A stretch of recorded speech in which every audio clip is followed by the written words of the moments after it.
Welcome back to Resource Rundown and our device cleanup series.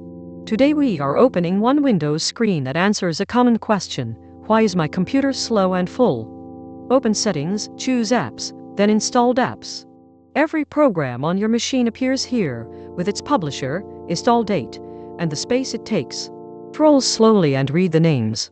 You will find system pieces you should leave alone, like Microsoft Visual C++ redistributables and Windows Runtime files. When in doubt about a Microsoft entry, leave it installed. You will also spot the space hogs.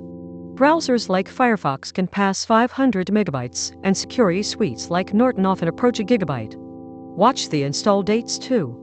The date column tells you what arrived recently, which helps when a new problem started after a new program. Look for apps you never use, trial games, old recorders, duplicate tools that do the same job. The three dots beside each app open the uninstall option. Uninstall from this screen instead of deleting folders, so Windows removes the program cleanly. Before removing anything unfamiliar, search the name online. Some entries support hardware like your printer or webcam. Removing unused programs frees storage, shortens startup time, and reduces the software you must keep updated for security. Make this a seasonal habit, the same way you clean a closet.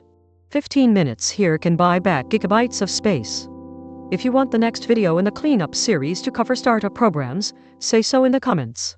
Like this video and subscribe to Resource Rundown for more plain language tech help.